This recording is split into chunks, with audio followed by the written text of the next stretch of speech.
mentioned Kant. You mentioned Aristotle and his influence on the Renaissance. Under whose influence was the world before the Renaissance?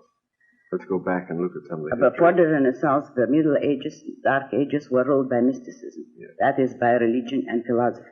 And in those periods, philosophy was considered a handmaiden of theology. The predominant philosophical influence was Plato. Plato through Plotinus and Augustine, who were philosophically Platonists. Mm-hmm. Aristotle's triumph, in effect, began with Thomas Aquinas, who brought back the philosophy of Aristotle, most particularly its most important part, epistemology, logic, reason. Well, what in particular about Kant's system of philosophy do you think was responsible for the trend that we see today in philosophy?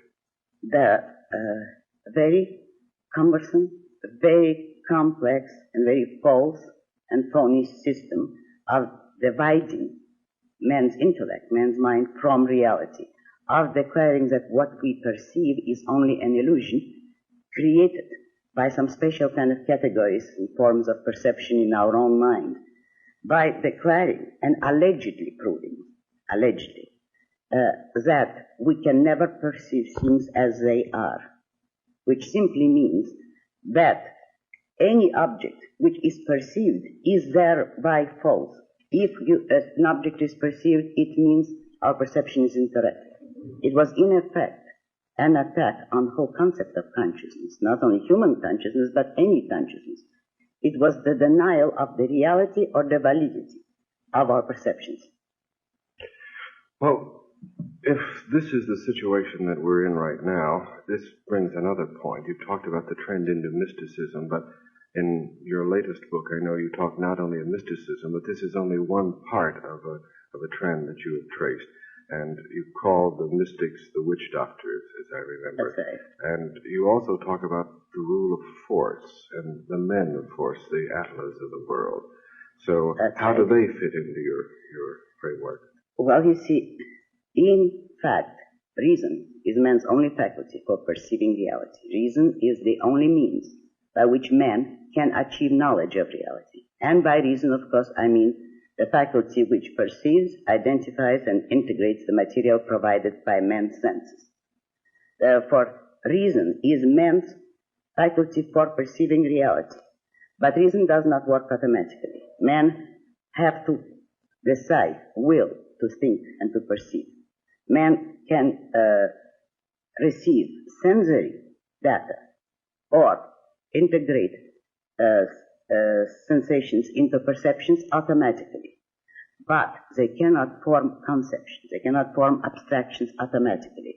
That has to be evolutional function of man's consciousness.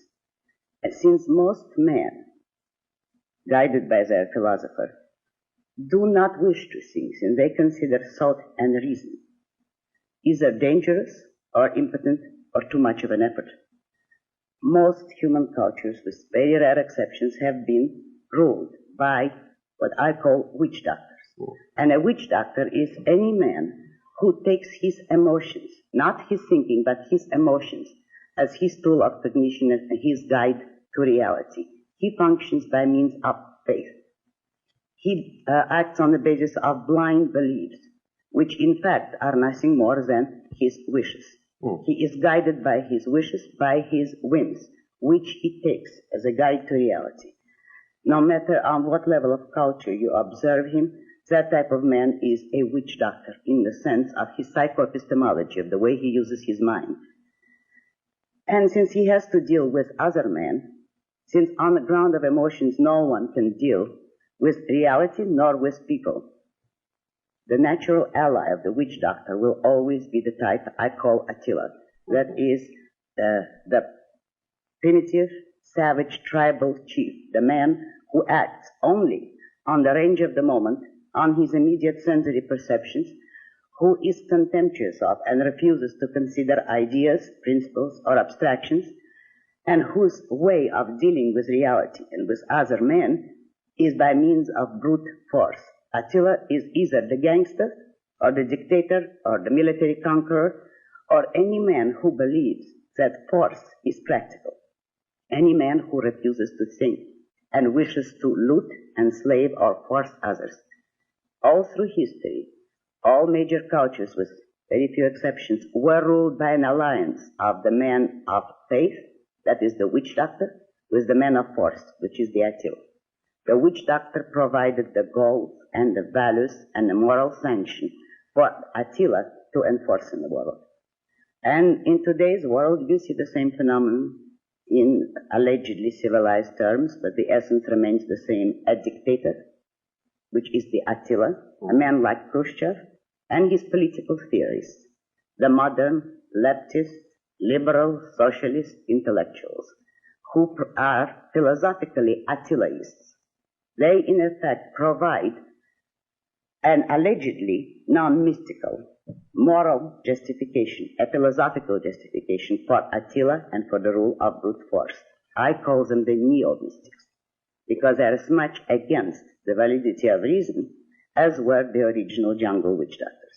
Well, I can see the relationship of what the mystic or the neo-mystic can give to the Attilas, but why do the mystics need the Attilas?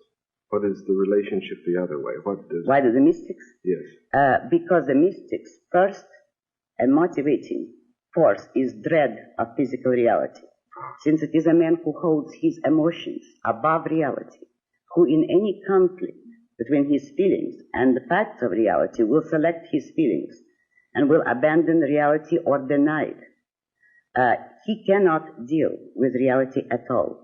And his mysticism is a form of escape from the necessity to deal with reality or with facts. Therefore, he needs Attila as a protector. He needs Attila to save him from the necessity of dealing with facts, to provide his material livelihood, and to enforce his edicts on the victims.